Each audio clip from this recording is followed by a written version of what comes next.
Good morning from London. My name is Dan Smith and I'm the Head of Research at AMT, which is a commodities broker and ring dealing member of the London Metal Exchange. So this is week 10 of our regular video series, and I'm going to be giving an analyst briefing on metals and economics and looking ahead.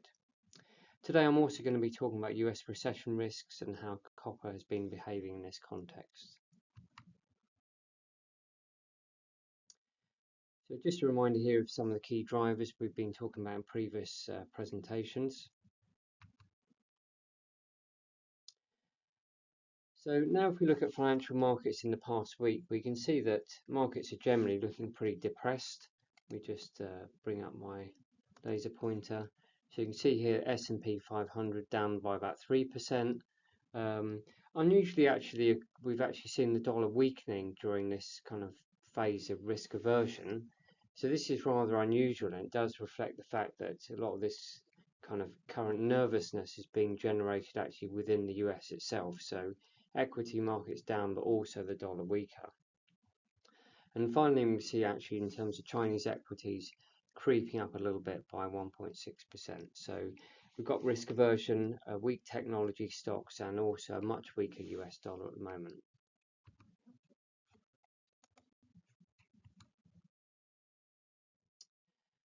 So in terms of recent economic data releases, on Friday we had US non-farm payrolls, one of the key data releases of the month.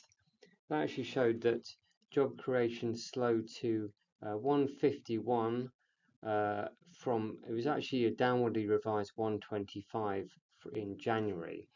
So overall, the job creation is rather anemic at the moment, but also markets were a little bit concerned because the unemployment rate picked up to 4.1%.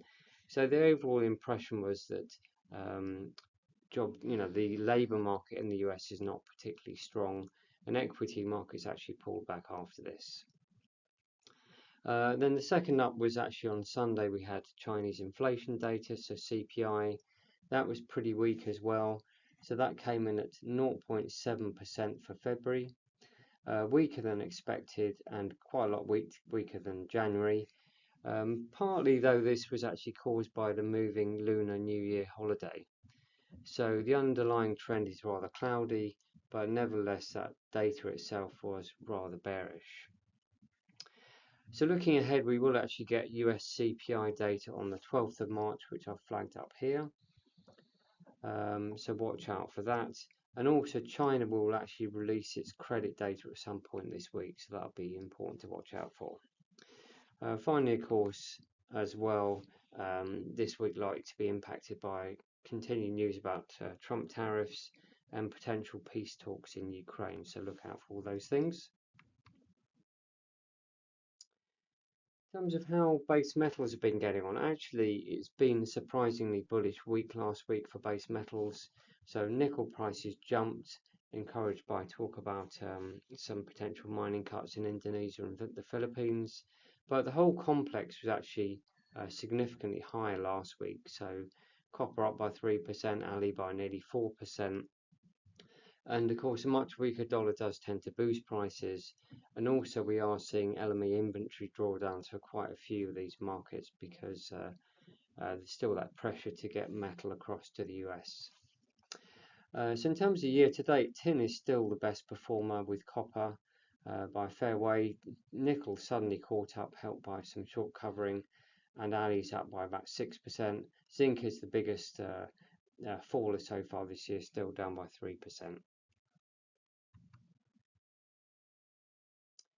So that's it in terms of the big picture stuff. In terms of our latest research, so we sent out our latest piece on Thursday last week. US recession risks ramp up.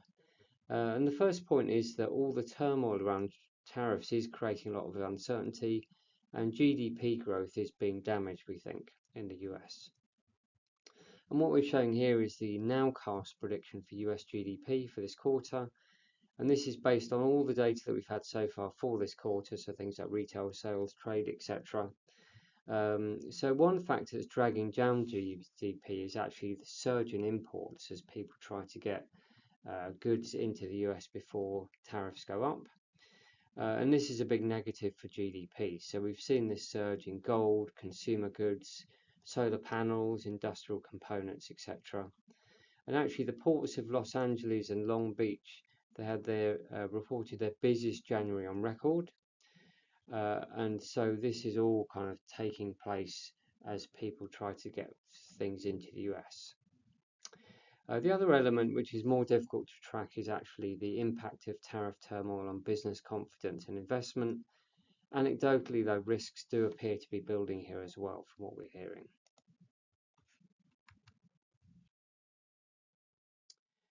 So weaker GDP potentially for the US, but also the second part of the problem is higher tariffs are potentially driving up prices and inflation. So we've got here is the ISM survey data for February with this light blue line. We can see actually this surged by 14% in February, but also things like CPI and PPI both appear to be picking up. So we do get the next set of CPI data out on Wednesday this week for the US, so definitely look out for that. And according to a survey from the consultancy firm EY, half of US firms, 2/3 of higher import costs. So this is inflation basically building up within the system and not really yet quite showing up in the data. So the US is potentially heading into a period where GDP growth will slow, but inflation is driven up, so-called stagflation basically in the US.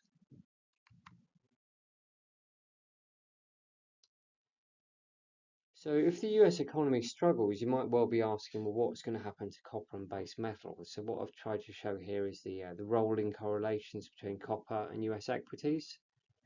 So generally the trend has been lower actually. So we were up at about 50% back in the middle of 2022. And generally we've come lower and lower, or trended lower certainly, into the end of February. So it's around about 30% by the end of February. So the implication is that copper is less reliant on the US than it was in the past, and certainly the correlation's been generally coming down. So it does give some reassurance that copper can hold up even if the US struggles. And then the kind of flip side of this a little bit is actually this is a link to Chinese equities with copper. So the correlation here has actually been trending up. So we were around about 10% correlation back in the middle of 2022, and that's generally been rising and is now about 35% at the end of February. So in other words, copper is tracking Chinese equities much more closely. So if China does well, that should feed back in terms of support for copper prices, even if the US slows down. So we are turning more bearish actually on the base metals complex, given all the things we've been talking about today, but this is worthwhile bearing in mind. So that's it from me in terms of the discussion. Just as usual, highlighting our research pieces here, so have a look at our website for these.